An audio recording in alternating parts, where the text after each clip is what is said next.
Mali kunnafoni lajɛbagaw an b'aw fo danti foli min na bi an b'aw ka émission mandi sanfɛ n'o ye baro kɛnɛ ye émission ye min labɛnnen don Mali kunnafoni fɛ walasa k'aw ladɔnniya a ka artistes ka vie kan ani ka carrière musicale o hukumu kɔnɔna na an ka wele sera jeli dɔ ma mais pas n'importe lequel a bɛ fɔ a ma ko Papa Jabate mais bɛɛ lajɛlen b'a dɔn Papa Classima de la mais comme mɛ dan ye mɛ tigila ye an bɛ kuma di a yɛrɛ ma a b'a représenter an na Anula papa Ambal la somoro Thursday Kodi bashite Basfeiti Ba c'est il sait qui représenter en enfant barola.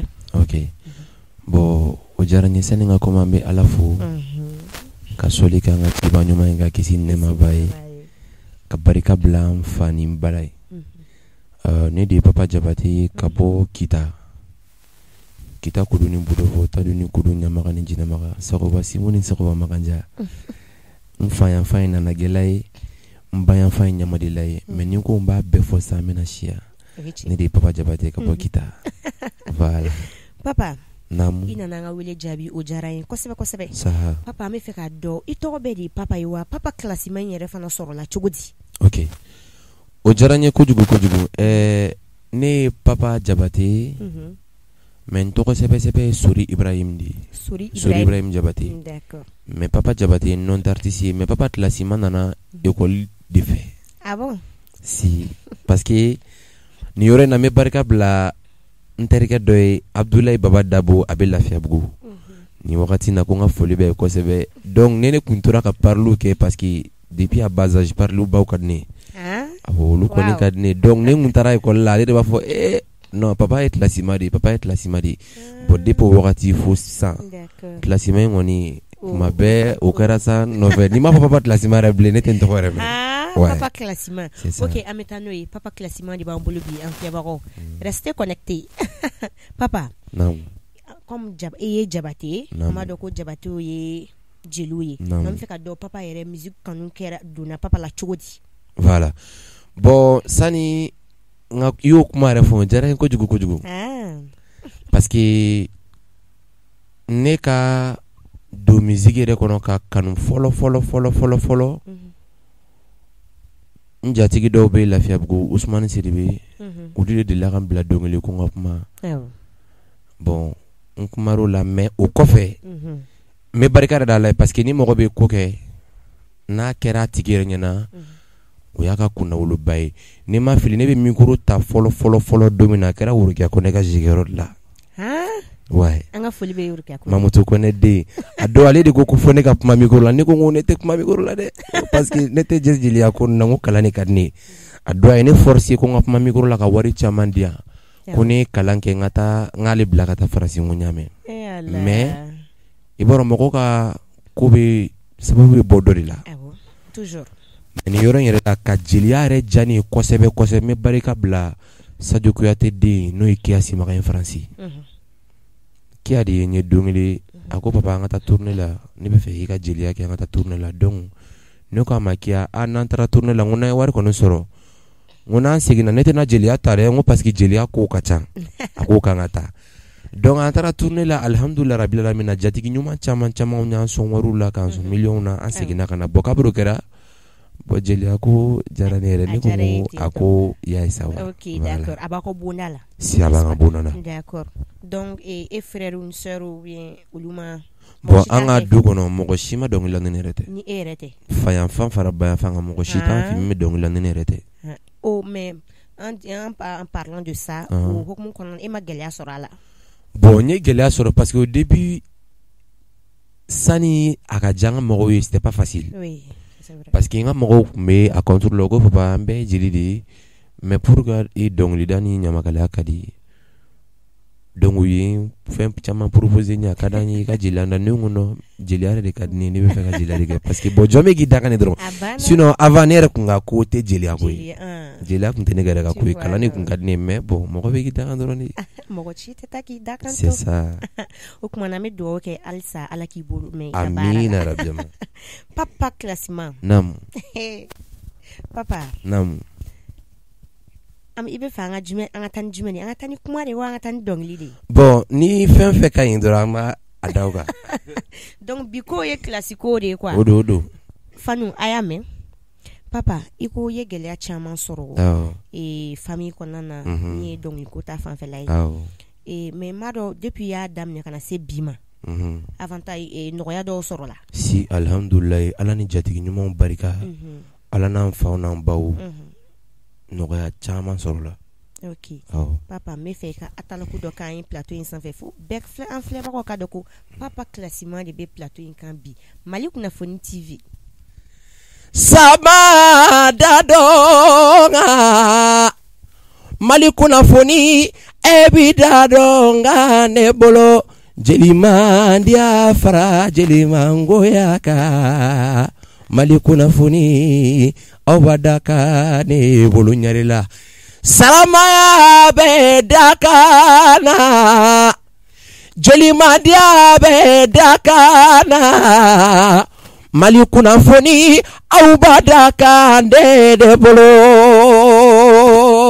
Merci. Ça mérite des ovations. Une très belle voix. Papa. Namu. Ire dongli min da sisan. Nam se ka do album bi bolo sukula. Si album mene bolo. Album joli bi bolo. Album kelen de bɛ n bolo. Kelen bi bolo. Ouais, album kelen de bɛ n bolo Fasia. Ne fɛ ka Fasia. Voilà. Et c'est composé de combien de titres? Bon, 8 titres de b'a kɔnɔ. 8 titres de b'a kɔnɔna na. Maintenant, an bɛ fɛ ka do san i ka inspiration bɛ na cogo di? Bon, ne ka inspiration kɔni bɛ na togo minnu na. Ni n yɛrɛ kelen don wagati dɔw la n dalen ou bien kuma dɔw la ni n yɛrɛ n labɛn ni n ka di n yɛrɛ ye ni dumaro la n bɛ to ka dɔnkiliw da n yɛrɛ la k'i yɛrɛ fasa da voilà ou bien voyage siraw fɛ ne ka inspiration bɛ na ten togo de fɛ a caya kosɛbɛ kosɛbɛ kosɛbɛ. Ok donc quand tu es à l'aise quoi. Voilà inspiration bɛ na o b'a sɔrɔ kunkolo lafiyalen don c'est ça. Papa comme i yɛrɛ ye jeli i bɛ jeliya hukumu kɔnɔna na a mɛnna i bɛ caman dɔn a la. I ye caman ye i ye caman vécu la kɔnɔ quoi. An bɛ fɛ ka i hakilinata de ɲininkali kɛ bi papa n bɛ fɛ k'i hakilinata fɔ sur la rivalité entre les artistes maliens. Quand je dis artistes c'est tous les artistes bɛɛ b'o kɔnɔna na quoi. Min b'u ni ɲɔgɔn mun rivalité de bɛ yen mun na artistes jeliw u tɛ ka se ka bɛn. Bon i ko question diyara n ye mais sani n ka kuma i b'a dɔn kuma ka gɛlɛn kojugu. Bon ni kumara ni ma dɔ f'i ma na jama b'a fɔ k'i n'ale don donc ni wagati na ɲamakala fɛn bɛ ka lamɛn nin wagati la n'i donna maa min gasi la o ka yafa ma mais ne yɛrɛ bolo sisan ka génération ɲamakalaya bɛnbaliya est ce que limaniyabaliya tɛ parce que ne bolo ala y'i da ala ye n'i dakan ni da ne tɛ se ka e bɔ i dakan kan e mana goya ne togo togo ala ye da min kama ne tɛ se k'o minɛ i la ne fɛnɛ mana goya e togo togo e tɛ se ka ne ka tile kunbɛn. Bon n'an y'o bila an kunna k'a dɔn dɔrɔn bɛɛ ni chance de don bɛɛ n'i ka ko kɛcogo de don ala ye mɔgɔ da a ye bɛɛ sɔn sɔn cogo la o artiste bɛɛ bɛ balo jatigi bɛɛ bɛ bolo min bɛ sɔn million na bɛɛ bɛ se k'i diɲɛ ko kɛ i ka niveau la mais n t'a bila fadenya kɛrɛfɛ tɛ bon o de bɛ na n'a bɛnbaliyaw n'a fɛn caman ɲɔgɔn critiquer ye bon nafa dun t'a la parce que an bɛ tile min yɛrɛ la si tɛ mɔgɔw la saya ka ca tile ka farin mɔgɔw bɛ sɛgɛ ya. Voilà. Tout à fait. An bɛ dugawu kɛ sa ala ka nin rivalité in bɔ artistes ni ɲɔgɔn cɛ ala k'o da kelen fɛ ka bɔ da kelen fɛ walasa parce que sans la culture malienne na aw de bɛ Mali tɔgɔ lata a se jamana na c'est vrai malien yɛrɛ an t'a dɔn yɛrɛ an tɔgɔ bɛ se ka se jamana na c'est vrai c'est pas faux mais n'a fɔra ko entre vous ici que ça va pas là est-ce que kɔfɛ mɔgɔw bɛ se k'a ye k'u bɛ ɲɛbɔ an fɛ an bɛ niveau min na n'an ma bɛnbaliya ko in kɔni jɔ Mali b'a ka culture le bolo bi c'est vrai sans mentir Mali tɛ foyi bolo n'a ka culture tɛ c'est vrai aw de b'aw jija sisan surtout la jeune génération papa en parlant de tout ça i ka projet d'avenir ye jumɛn qu'est-ce que papa ni ala nana n'a ka na ka sɔrɔ caman kɛ tuguni ka fara min bɛ papa bolo papa classement papa bɛna ko classement jumɛnw de kɛ dans ce pays là. Bon o diyara n ye bon ne yɛrɛ ka mentalité la ni ala ye nɔgɔyaba kɛ n fɔlɔ ne ka yɛrɛ wuli ka misiri de jɔ misiri o ka di ne ye dɛ wallahi kabiri n ka dɔgɔn bon o ka di n ye parce que ni ala ye hɛrɛ k'i ye ni hinɛ ni jɔɲɔgɔnw na ka hinɛ ala kanubagaw la je pense que ala b'o bila i ka mizani na ani se tɛ mɔgɔ minnu ye i n'a fɔ fantanw gerebuw ni yatimɛw dabalo tɛ mɔgɔ minnu bolo Awɔ. parce que ala ma bɛɛ kɛ kelen ye. I b'a sɔrɔ dɔ bɛ yen o t'a dɔn kɔngɔ yɛrɛ min ye diɲɛ kɔnɔ, i b'a sɔrɔ dɔ bɛ yen o t'a dɔn hali sini a bɛ balo cogo min na. Bon yɔrɔ a ma nɔgɔ. Ne ka laɲini y'olu ye. Voilà. An bɛ dugawu kɛ ala ka se d'i ma. Amin I ka se k'i ka yarabi. projet réaliser Yarabi papa. amala. Misiri kɔni ye fɛn ɲumanba de. Awɔ. O ka di n ye dɛ. Ah. Depuis n fitinin b'o fɔ n ko ni wari sɔrɔ ne bɛ Ok, misiri n de bɛ jɔ. fɛ i ka atalakuni dɔ i ka dɔnkilini dɔ kɛ k'o ramase kɛ. Anyamada kira nyamada abada ni nyamada kira nyamada tidabada ni nyamina dili umuna bedili ako kanutiba kira kanuteba abada ni take balima faraye saya domina ni take sinji tige saya domina ko Mamadu sidili kaudili noroti toko fora Mamadu sidili kaudili ka abada. Merci beaucoup, merci. Jare. Papa, Namu. et il voit Namu. ta voix porte. Uh-huh. Comment est-ce que il peut qu'il voit jurer, il veut comment tu comme, Uh-huh. il veut donc on sent qu'il y a un peu une différence. Ouais. Dans ça, mais comment est-ce que tu arrives à gérer ça? Bon, ibaro okoni. Ala soni okoni. Imam famille parce que maîtresse généralement ba la koloshi mɔgɔ bɛ dɔnkili la. Bon ma bɛ fɔ mais caman bɛ o kumakanu dɔnkili la kan tɛ kelen. Oui, tout à fait. Tu vois? Bon, o ye ala ka baara yɛrɛ de ala ka masaya de ye dɔrɔn. Ah, ok. Voilà. Papa, mais fait cadeau, il est featuring avec d'autres artistes ou bien tu collabores et qu'à idole join. Bon, pour le moment, ma featuring est follow ni artiste, mais bientôt on va featuring Inch'Allah, on a la création de la mafouike. Inch'Allah. Maintenant, il veut collaborer avec d'autres artistes, non? Ouais. Bon. Mali koni kono ni artiste chama kadire. Mais une artiste chama kadi mais vous êtes fréquemment ensemble quoi. Ouais. Bon ni mo mi rek kadire ko shuni tli am ñonga fe o mabrasmano li. Mabrasmano. Oui, mabrasmano li.